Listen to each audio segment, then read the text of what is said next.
Number 11, Texas, went to number 3, Alabama, and they whooped that ass. Mm-hmm. And we are stupid, stupid idiots. Mm-hmm. Mm-hmm. Mm-hmm. Texas was the better team. Texas was the more explosive team. Texas was the more disciplined team. Texas was the better coached team. Quinn Ewers was by far the better quarterback on the field.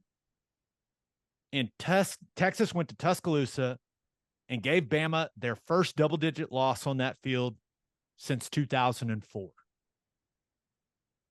That pretty much sum it up, Ted. That's impressive. It's impressive. And frankly, from what I saw, Alabama's lucky the score ended up what it was. You are correct, sir. If it wasn't for a couple of beautifully thrown, I will admit, but deep balls, like they had nothing. They had nothing going. Yeah, I thought Texas, as we were talking earlier, they utilized their star power tremendously. Running game was great. They got the Jatavian Sanders kid involved a ton.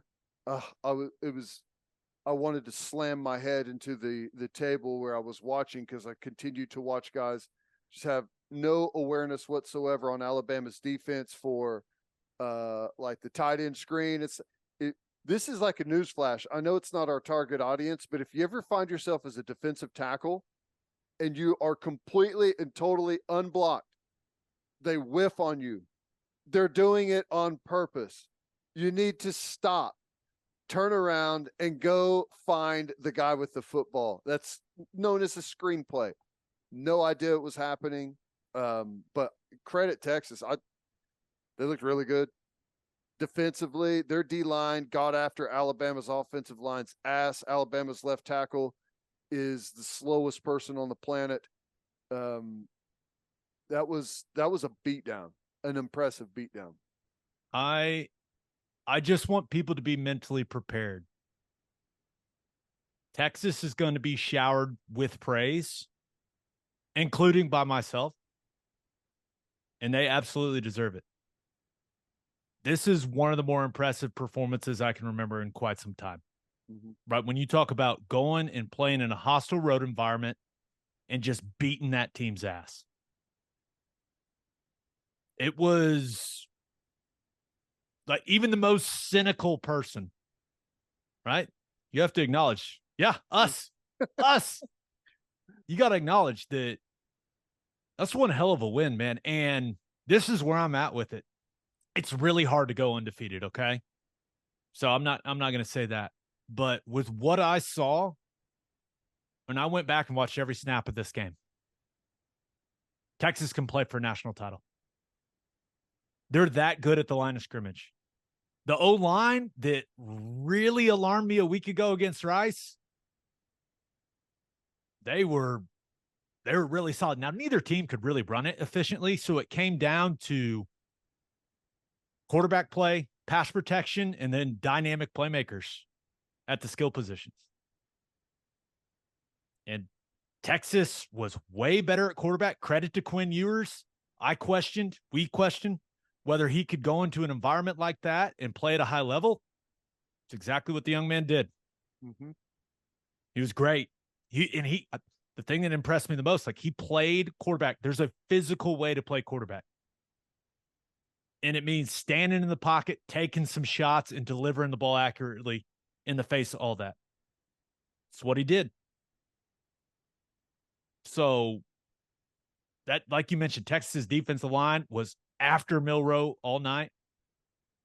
He was under a lot of pressure. He made some critical mistakes with the football that Quinn Ewers did not make. Milroe had a couple of terrible interceptions. Mm-hmm. But I was really impressed with what I saw from the Longhorns. That is a damn good football team. I agree. Sarkisian has an excellent offense, and they are going to continue to recruit really well because his offense, in my opinion, most closely resembles an NFL offense from what I see in college football. with the style of play that they have, the style of run game, the style of passing plays. It's not college offenses can get really gimmicky, and it's not gimmicky. It's just it's designed well to get the ball into the playmaker's hands. It's really, he uses shifts and motions a lot, but not.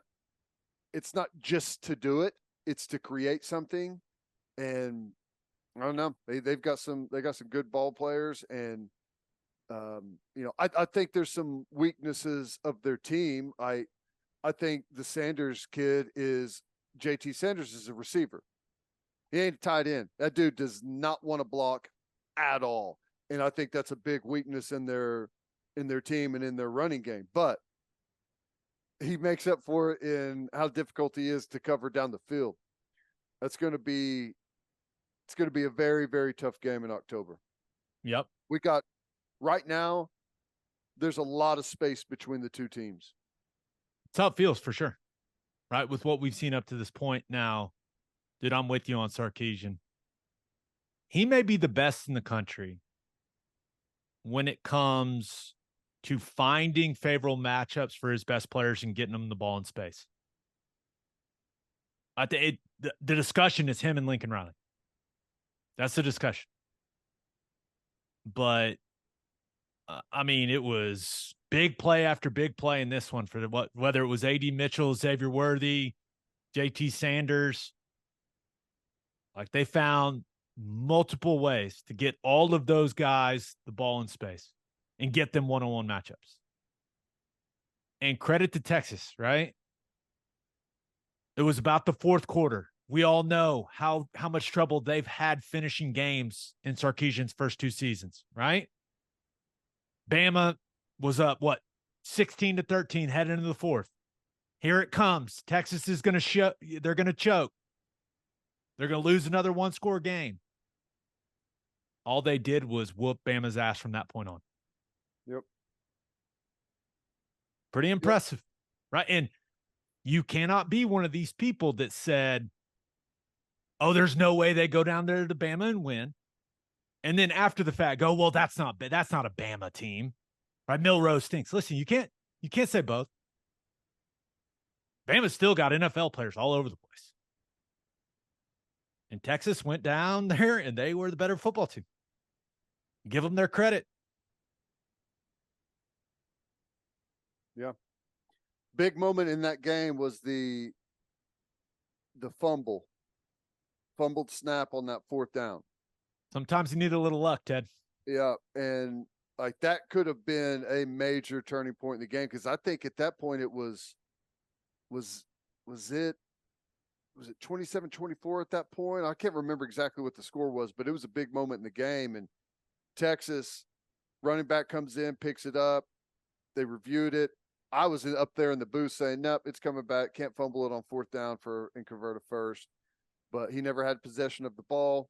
So I guess technically it was a backwards pass. Like, that was a big moment in that game, and Texas was able to take advantage of it. And I hate saying it, but they looked the part.